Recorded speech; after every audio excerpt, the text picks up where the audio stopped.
being the obsession of one of my parents' colleagues. My name is Lena. Name changed, you never know. I'm 22 years old, but my story began when I was 17. At my parents' workplace, a new colleague, 21 at the time, let's call him Pierre, arrived from the other side of France. Since he didn't know anyone here, my parents often invited him over, so he wouldn't be alone on weekends. At first, everything went well. No problems, he was nice, I joked with him, but without any ulterior motive, at least not for me. As we talked with my mother, he confessed that he had horses where he used to live. And coincidentally, we had 2 horses at home, and I was looking for someone to help me with them. He started coming regularly, supposedly for the horses. You can sense it coming. At the time, I didn't have a good relationship with my parents. We argued often. In short, I liked going to see my horses to get some peace and quiet. Except that on weekends, Pierre would come for whole afternoons with the horses, and I had to wait for him to leave to get some peace and quiet. I quickly realized that he could stay with them for 7 hours. Yes, from 1 p.m. to 8 p.m. without doing anything. And then I began to understand that he was waiting for me. Instinctively, I distanced myself. I barely said hello when he came. I avoided him, and what's more, after I got my baccalaureate, I moved to a faraway apartment for my studies. But I came home on weekends. I was in preparation to become a vet, so I had a lot of work. I hardly went to see my horses.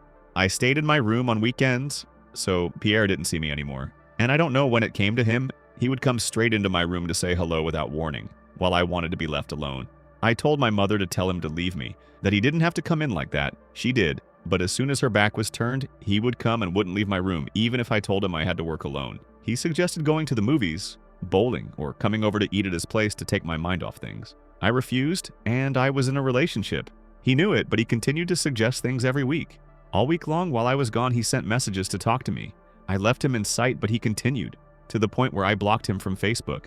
And he managed to get my number from my mother for a supposedly urgent matter, so here we go again. That's how it was for the 2 years of preparatory classes. I ended up not going back to my parents' house. Then my boyfriend and I broke up during the summer after preparatory classes. He found out, and then he'd wait for me in the car outside my house to see when I was going out. If I had the misfortune to go out with a friend when I hadn't responded to one of his invitations, he'd harass me with calls. I had a summer job in a store. He came to see me 3 times a week. I hid in the break room. He asked my colleagues where I was, and he waited for me to come out. It was hell. And during this summer 2021, so recent, my parents went on vacation for 2 weeks without me as I was working. I was alone at home with my dogs. I came home late from work, and every evening, without exaggeration, his car was parked in front of my house. I live in the countryside, so no one to worry about a car squatting. He claimed to take care of the horses, but as soon as I arrived home, he would come and knock on the terrace door to check on me, so that I would not be alone. And it was this week that the worst happened. I was in my bath after a long day. I hadn't seen his car. It was 10 p.m. It was dark, so for me, he wouldn't come. One of the French windows opens right onto my bath, and I had the bathroom door open in case the dogs felt alone, so that they knew where I was. You should know that my dogs, Labradors, never bark, except in case of danger. They were lying on the mat next to me while I was taking a bath, and suddenly, their fur started to stand on end and growl, and one of them barked. And 5 seconds later, I heard a knock on the French window opposite. I don't know how long he was there, but he was watching me while I was in the bath. I pretended not to hear, and he ended up leaving. But until my parents came back from vacation, I didn't sleep alone at home anymore. I had a friend over every night, and luckily because he did it again. One evening when I was in the pool outside with a friend at night, I heard a car park in front. He started coming towards us with a smile that was a little too cheerful. And when he saw I wasn't alone, he froze, stopped smiling, and left. I don't know what he wanted to do, but luckily I wasn't alone. My parents came home and complained that people had come and I hadn't said anything. I burst into tears. I told them everything, and the worst thing in the world was that they didn't believe me. They said I was imagining things, that he was being helpful to them, that they liked him, etc. I kept telling them he was doing it on purpose to make themselves look good, and that they should let him come, but it didn't work. A big atmosphere for the end of summer. Then back to school, I went back and came back on weekends. And little by little, I realized that Pierre was coming less and less often. I said nothing and let it slide. So much the better. And I learned 3 weeks ago that my parents realized I wasn't lying. At work, they heard Pierre telling certain people, "Lena is the woman of my life. I don't want to let her go. She'll be mine one day, no matter what." When they told him I had a boyfriend, he needed to move on. He allegedly replied, "One day they won't be together anymore. I just have to find a way to seduce her and bring her back home, and that'll be it." So for 5 years now, this guy hasn't shaken his obsession with me. I'm glad my parents take me seriously now, but it doesn't really protect me because I really don't know what he's capable of. So the story is long and I probably omitted some details, but it traumatized me a little and I'm afraid of being alone at home, even with my dogs and even in my apartment. Far from him anyway, I can't wait to move far away. When our worst encounter is within our own family. I was still a child when this happened. My parents were divorcing, but my father had always been violent. Since he wasn't looking for an apartment himself and was very demanding, he was still living with us during the divorce. One evening, I was scared to death. My mother had put my sisters and me to bed early. I still had trouble sleeping because I could hear my father yelling insults at my mother for hours and hours. He didn't understand why she wanted to leave him. It was obvious, but narcissistic perverts generally don't admit their mistakes. They think they're perfect. That evening, it must have been almost midnight, and I was just beginning to doze off when another scream woke me. This time, it was my mother. My sisters and I ran up and found my mother crying on the stairs. My father had slapped her so hard that her head had hit the wall. She was screaming at him not to touch her. We immediately rushed to her to surround and protect her. I was 9 years old, but I understood. After all, I had always been afraid of my father. He had always hurt us. I was afraid of him, but I refused to leave my mother at his mercy. We took my mother to her room while my older sister stopped my father from going upstairs. He kept repeating that she was hysterical and crazy. Above all, he must not admit that he was the problem. My mother had trouble calming down but told us to get dressed quickly. When my father saw us coming downstairs dressed to go out, he started insulting her again, asking where she was taking us, as if she had to tell him. For fear he might decide to hit one of us, she simply told him she was taking us to McDonald's to take our minds off things. She grabbed her coat and made us get into the car before driving off. She didn't head towards the fast food restaurant at all. She drove around the city, finally parking in a lot I didn't even recognize. From there, she guided us, on foot, to the city center, to the police station. It was too much. She had seen the hatred in his eyes. He could have beaten her to death if we hadn't arrived. Just as we arrived at the door of the police station, we saw my father.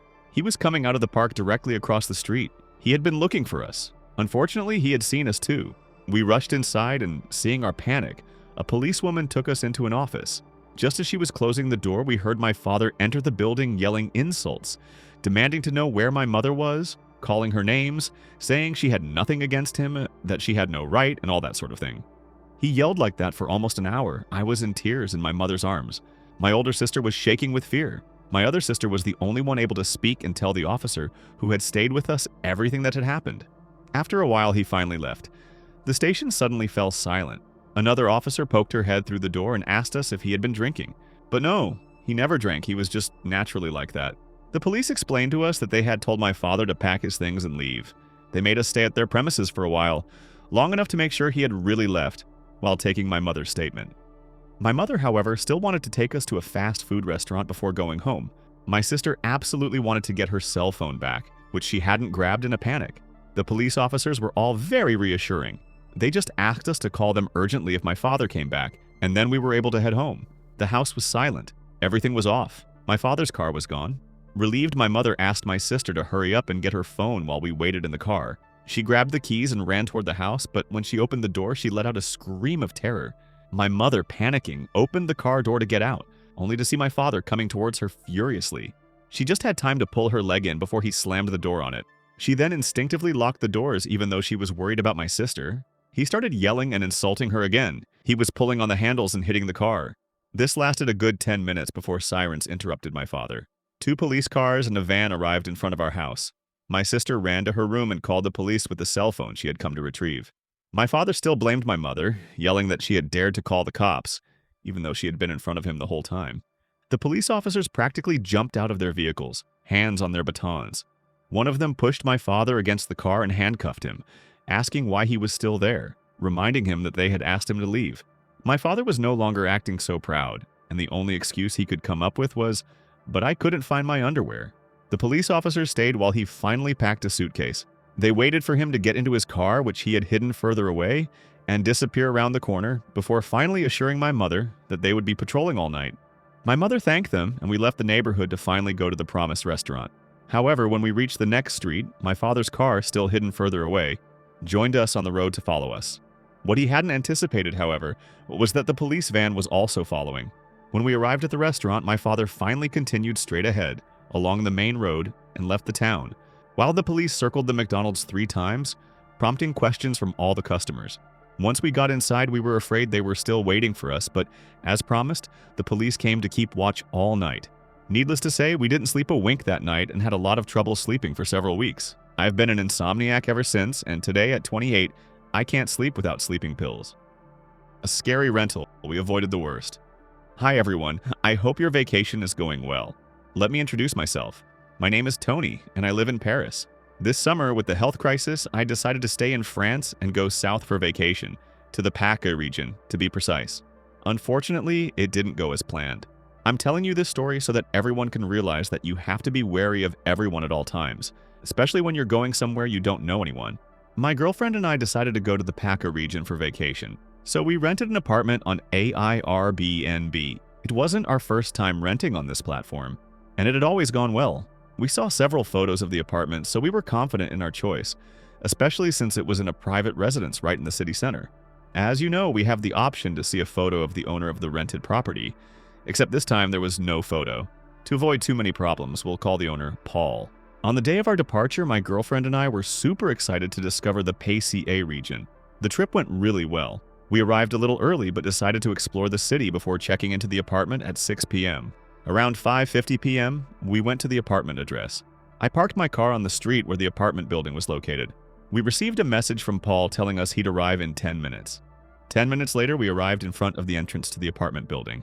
A man got out of his car and called out to us, "Are you the one who rented my apartment?" Instinctively, I replied, "Yes," asking him if he was Paul.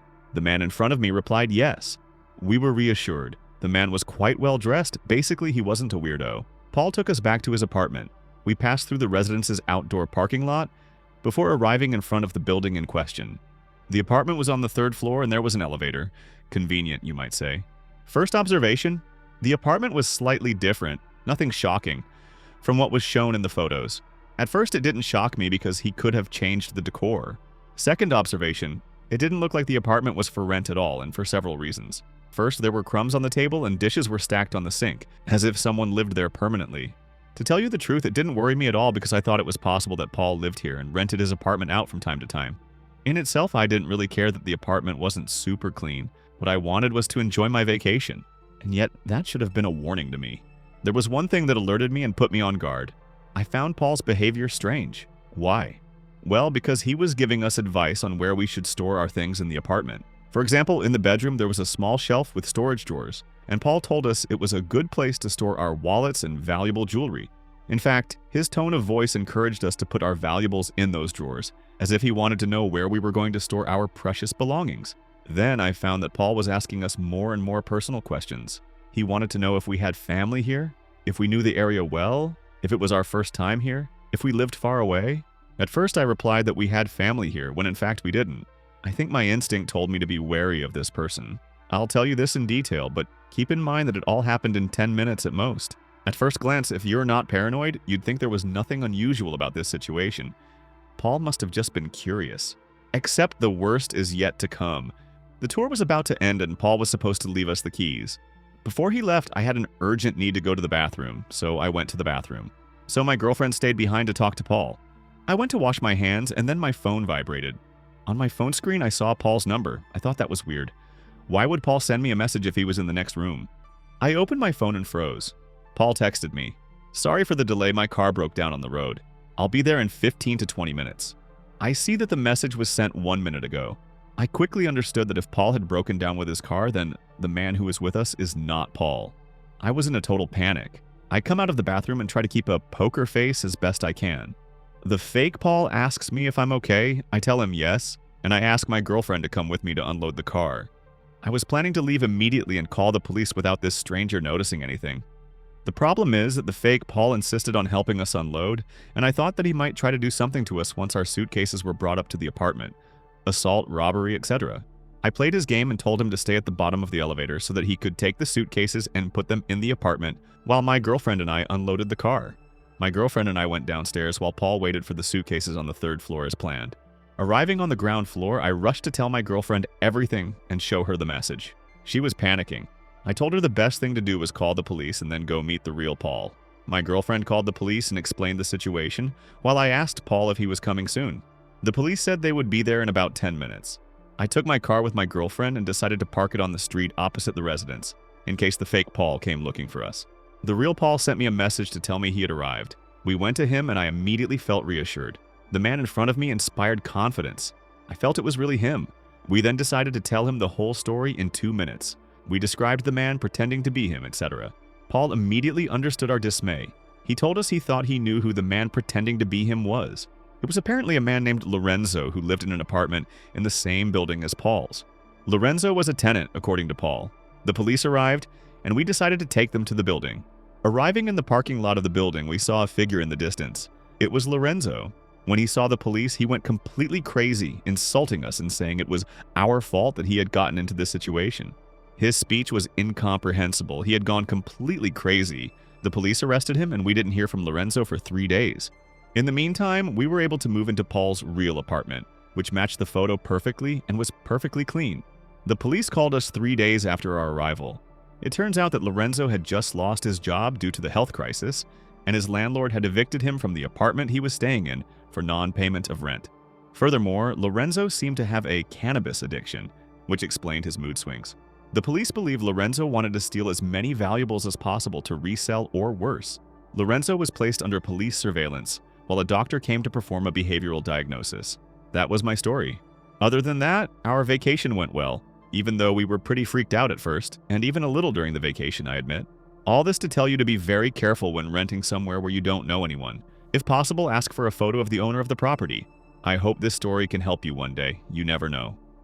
If you made it this far, thank you for sticking with me through these intense stories. Life isn't always safe, and sometimes the scariest things don't come from movies. They come from real people. If you want more true stories like these, raw, real, and sometimes hard to believe, don't forget to hit that subscribe button and turn on notifications. You can also check out my other videos. Catch you later.